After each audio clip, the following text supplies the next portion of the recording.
लगातार उच्च शिक्षा के लिए पलायन के कारण जहां पहाड़ों के गांव वीरान हो गए हैं, वहीं पौड़ी जनपद की बात करें तो राधा स्वामी एजुकेशनल एंड वोकेशनल सोसाइटी के द्वारा पौड़ी से 15 किलोमीटर दूर उरेगी गांव में एक एथिक्स विश्वविद्यालय के नाम से शिक्षण संस्थान खोला गया है। लगातार शिक्षा के लिए यहाँ के बच्चे शहरों पर निर्भर थे और शहरों में पलायन कर जाते थे, जिसके कारण इस संस्था ने एक बीड़ा उठाया कि हम ग्रामीण क्षेत्रों में बहुत बेहतर शिक्षा देने का प्रयास करेंगे और यहाँ से शिक्षा के लिए हो रहे पलायन को रोकने का काम ये संस्था करने जा रही है। आज इस विश्वविद्यालय के द्वारा स्थानीय क्षेत्र के जितने भी इंटर कॉलेज हैं उनके शिक्षकों को सम्मानित किया जा रहा है। आइए दिखाते हैं आपको किस प्रकार से संस्था का क्या उद्देश्य है और क्यों इस विश्वविद्यालय को ग्रामीण क्षेत्र में खोला गया है। आइए बात करते हैं संस्था के जो विश्वविद्यालय के संस्थापक हैं, उनके कार्यरत यहाँ पे कर्मचारी हैं, उनसे बात करते हैं।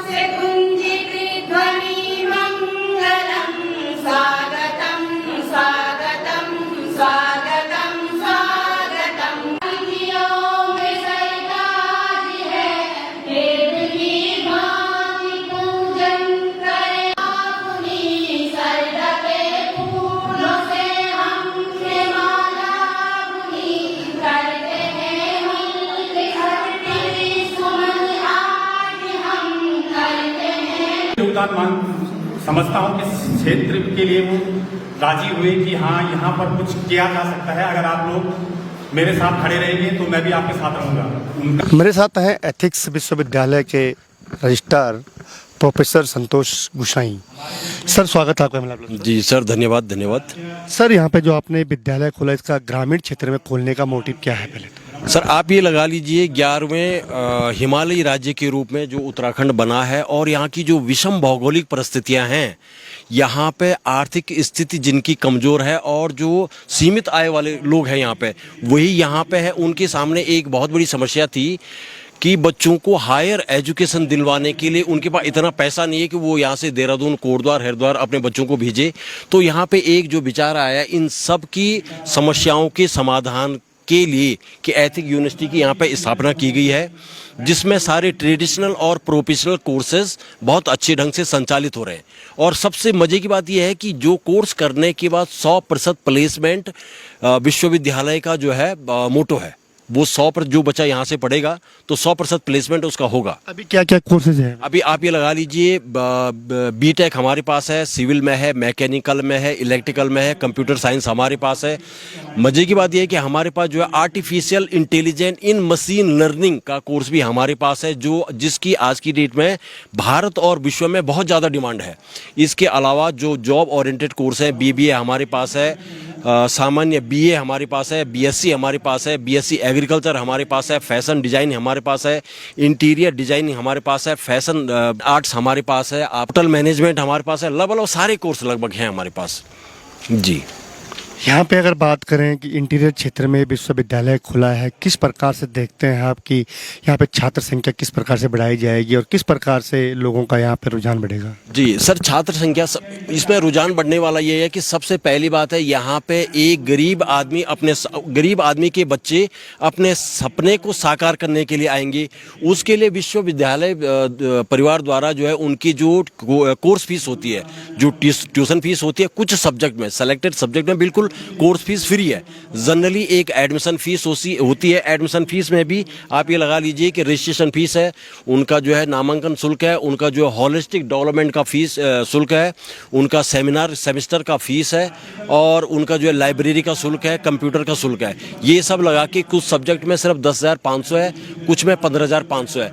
इसके अलावा सर आप ये लगा लीजिए जो हमारे जॉब ओरिएंटेड बड़े बड़े कोर्स हैं उसमें 70% फीस रिलैक्सेशन का रखा हुआ है प्रावधान। तो ये आपको बताया डॉक्टर संतोष गुसाई जी ने बताया कि किस प्रकार से हम इस विश्वविद्यालय का जो संचालन है, क्या मोटिव था और किस प्रकार के गरीब बच्चों को, ग्रामीण क्षेत्र के बच्चों को एजुकेशन और उनको हायर एजुकेशन देने का उनका जो सपना है, जो उनका उद्देश्य है, उसको पूरा किया जा रहा है। मेरे साथ हैं डॉक्टर जितेंद्र नेगी जो राठ महाविद्यालय के प्राचार्य हैं और आज वो भी एथिक्स यूनिवर्सिटी जो यहाँ पे खुली है उसमें पहुँचे हैं। सर पहले तो स्वागत है आपका।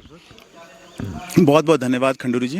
नेगी जी, अगर बात करें जिस प्रकार से बहुत दूरस्थ ग्रामीण क्षेत्र में ये यूनिवर्सिटी खुली है, क्योंकि शिक्षा के लिए लगातार बड़े क्षेत्रों में प्लान होता है, आप खुद एक प्राचार्य हैं, आपने एक इस विद्यालय को इस्टेब्लिश किया है, आपका क्या कहना है? सबसे पहले तो ये जो एथिक्स विश्वविद्यालय स्थापित हुआ है, इस विश्वविद्यालय की स्थापना के शुभ अवसर पर सबसे पहले मैं इसके पूरे प्रबंधन को, इसकी जो संचालन समिति है और इससे जुड़े हुए सभी लोग, और ख़ासकर इस ओरेगी गांव में जिन्होंने इसके लिए ज़मीन दान दी है, उन सबको बहुत बहुत बधाई और शुभकामनाएं देता हूं। क्योंकि कोई भी विद्यालय अगर वो ग्रामीण क्षेत्र में खुलता है तो सबसे बड़ी बात ये होती है कि एक तो ये सबसे बड़ा चैलेंज है स्थापित करना, उसको संचालित करना, उसके बारे में सोचना, उसको आगे बढ़ाना, ये बहुत बड़ा चैलेंज है। और ये जो संस्था है, मेरे साथ हैं एथिक्स विश्वविद्यालय की कुछ छात्राएं जिन्होंने अभी एडमिशन लिया यहाँ पे। बेटा क्या नाम आपका? जिया रावत। जिया, क्या कर रही है आप यहाँ पे? यहाँ से BCA। जिया जी, आप यहाँ पे आई हैं, ग्रामीण क्षेत्र में नया विश्वविद्यालय खुला है, क्या सोच कर आई? अच्छा सोच के आई हूँ, मैं अपना फ्यूचर सिक्योर करने के लिए आई हूँ। मैंने देखा कि यहाँ पे फैसिलिटी अच्छी है, मैंने बहुत कंफर्म करा इन लोगों से, तब मुझे लगा कि ऐसा हो सकता है, हाँ मैं कर सकती हूँ यहाँ से भी, ठीक है। एक ग्रामीण क्षेत्र में विद्यालय है, आप देख रहे हैं कि बहुत दूरस्थ हाँ, में तो शहरों छोड़ के आए आप। हाँ, तो वहाँ पे बहुत ज़्यादा फीस थी, यहाँ पे ठीक रेट में है, तो मैं कर सकती हूँ यहाँ से। और वो कह रहे हैं उनकी फैकल्टी भी काफ़ी अच्छी है, तो फिर जब मुझे वही चीज़ें यहाँ पे भी मिल रही है तो मैं यहाँ से क्यों ना करूँ। जी बिल्कुल, वही फैकल्टी यहाँ पर है। बेटा आपका नाम क्या है? सुहानी। क्या नाम है, कहाँ गाँव आपका? सिमतोली। सिमतोली से आए हैं आप। आपके नज़दीक में एक विश्वविद्यालय खुला है, किस प्रकार से देखती हैं आप? सही है हमारे लिए, दूर मतलब पौड़ी है तो मतलब दूर है, और उरेगी में खुला तो बहुत अच्छा है, मतलब हमारे लिए नज़दीक भी है, पढ़ाई करने के लिए बहुत अच्छा है आगे। और मैं यहाँ से BA कर रही हूँ। हाँ जी। आपका नाम बेटा? सलोनी। सलोनी जी, क्या क्या कर रही हैं आप? मैं फैशन डिज़ाइनर को कोर्स कर रही हूँ और मुझे ये ठीक लगा क्योंकि मैं इसमें कर सकती हूँ, और मैं और हमारे इधर से सामने भी पड़ता है, हम रेगुलर भी कर सकते हैं। अगर हम बाहर जाते तो हमारे लिए बहुत महंगा भी पड़ सकता था इसके लिए, और तब जी बिल्कुल, अगर बाहर जाते तो महंगा पड़ता। आपका नाम क्या है? कशिश। कशिश, आप क्या कर रही हैं? BBA। BBA कर रही हैं, क्या सोच के आई हैं? मैं ये सोच के आई थी, पहले मैं देहरादून से कर रही थी, तो फिर जब मेरे दादा दादी यहीं के रहने वाले हैं लोकल, तो उन्होंने मुझे बताया कि यहाँ पे एथिक्स एक यूनिवर्सिटी खुली है, तो फिर उन्होंने पहले मुझे बोला कि यहाँ जाके इसका एक बार टूर करके आ जाओ कि कैसा है यहाँ पे। तो फिर जब मैं यहाँ पे आई तो मुझे एक अच्छा इन्वायरमेंट देखने को मिला, एंड यहाँ पे बहुत अच्छी अपॉर्चुनिटीज़ थी, लाइक यहाँ पे सब अपॉर्चुनिटीज़ अवेलेबल हैं, तो इस वजह से मैं यहाँ पे आई। जी, और फीस की बात करें तो यहाँ पे फीस क्या है? फीस की बात एक्चुअली क्या है कि जैसे बाहर अगर जाएं तो फिर वहाँ देखा जा सकता है कि 1.5 लाख 5 लाख में कोर्सेज कंप्लीट हो रही है, और वो 1 सेमेस्टर का फ़ीस है, जो कि यहाँ पे क्या है 1 सेमेस्टर मतलब जो कि यहाँ पे 1 साल की फ़ीस ही यहाँ पे 15,500 है। तो फिर यहाँ पे अच्छी अपॉर्चुनिटी है कि इतने कम पैसों में यहाँ पे इतना कोर्स हो रहा है। जी बिल्कुल, बहुत कम फीस में यहाँ पर बच्चों को एजुकेशन दी जा रही है, और लगभग मेरे को लगता है कि छात्राओं को ले तो यहाँ बहुत ही विशेष छूट इन्होंने दी है। आपका नाम क्या है? संजना। संजना, क्या कर रही हैं आप? मैं फैशन डिज़ाइनिंग कर रही हूँ। अच्छा, क्या सोच के कर रहे हैं आप फैशन डिजाइनिंग? सर यहाँ पे फैशन डिज़ाइनिंग मैं अपनी हॉबीज़ के हिसाब से कर रही हूँ। मेरे हिसाब से अपनी हॉबीज़ पे करियर बनाना बहुत अच्छा होता है। और मैं जिस एरिया में डांडनागजा से हूँ, तो मतलब मैंने कई जगह खोजा अपने लिए कॉलेज, तो उनके एक्सपेंस बहुत ज़्यादा थे, ऊपर से रहने की कई ज़्यादा दिक्कत हो रही थी, पर यहाँ जब मैं आई तो तब यहाँ काफ़ी अच्छा था। जी। और फीस की बात करें तो? सर फीस काफ़ी अच्छी है और कॉलेजेस के हिसाब से काफ़ी कम है। तो देखिए, गांव की लड़कियां हैं, और निश्चित बात है अगर वो बाहर शहरों में जाती है, और शहरों में जाने के बाद यही कोर्स करते तो लाखों रुपए इनके परिवारों का खर्च होते, लेकिन बहुत कम फीस में ग्रामीण क्षेत्र में ये शिक्षण संस्थान खुला है, विश्वविद्यालय खुला है। ये बहुत यहाँ के छात्रों के लिए एक सुनहरा अवसर है, और ग्रामीण क्षेत्रों से शिक्षा के लिए जो हो रहा जो पलायन था वो कहीं ना कहीं उस पर भी रोक लगेगी। साथियों, मेरे साथ हैं यशोदा नेगी जो इसी उरेग गांव की है, और इस विश्वविद्यालय को स्थापित करने में इनका अहम योगदान है। आइए बात करते हैं यशोदा नेगी से। स्वागत है आपका मेरा। नमस्कार खंडूड़ी जी, आपका बहुत बहुत स्वागत है। यशोदा जी, आपने इस ग्रामीण क्षेत्र में, दूरस्थ क्षेत्र में इस विश्वविद्यालय की स्थापना करवाई, किस प्रकार से इसकी स्थापना हुई?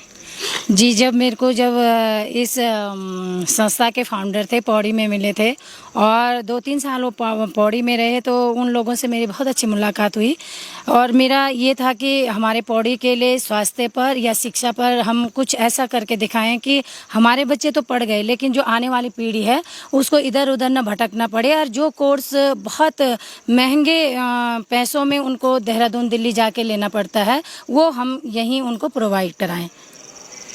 जी बिल्कुल। और आपने देखा होगा कि ग्रामीण क्षेत्र लगातार शिक्षा के लिए पलायन हो रहा था, लेकिन आज काफ़ी बच्चे यहाँ पे आने लग गए हैं, लोगों को इस विश्वविद्यालय के बारे में पता चलने लग गया है।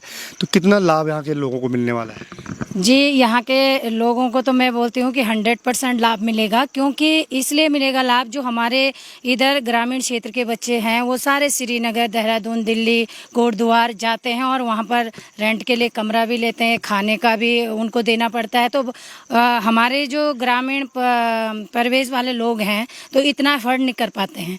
तो इसलिए हमने सोचा है कि देखो, कई लोगों ने, कई व्यक्तियों ने तो शिक्षा को एक रोज़गार बना दिया था कि मतलब चाहे कोई भी कोर्स हो तो 50,000 से नीचे कोई फीस नहीं है, या 30-40 हज़ार। तो हमने यहाँ पर जो है बालिकाओं के लिए एडमिशन फ्री कर रखा है और जो अन्य कोर्सेज हैं उसकी फ़ीस बहुत कम से कम रखी हुई है। और आज उसी का नतीजा हमें ये मिल रहा है कि जिन हमारी बच्चों का 1 साल गैप हो गया था, वो कहीं सोच रहे थे कि जाएं तो जाएं कैसे, इतना महंगा फ़ीस कॉलेजों में है। तो यहाँ पर जब लोगों ने एथिक्स विश्वविद्यालय का नाम सुना तो एकदम मतलब हमें कोई परेशानी नहीं हुई। और अभी 1 महीना हुआ है, एडमिशन शुरू हो गए हैं और अक्टूबर से हम क्लासेस स्टार्ट करेंगे। जी, तो ये था इस विश्वविद्यालय खोलने का उद्देश्य कि किसी प्रकार से ग्रामीण क्षेत्र में, दूरस्थ क्षेत्र में शिक्षा पर काम किया जाए। स्वास्थ्य यहाँ बहुत बुरे हाल हैं और शिक्षा के भी यहाँ लगातार पलायन हो रहा था। यही सोच को लेकर यशोदा नेगी जी द्वारा अपने गांव में इस विश्वविद्यालय को स्थापित किया गया है। हिमालय प्लस के लिए उरेगी से मैं प्रमोद खंडूड़ी।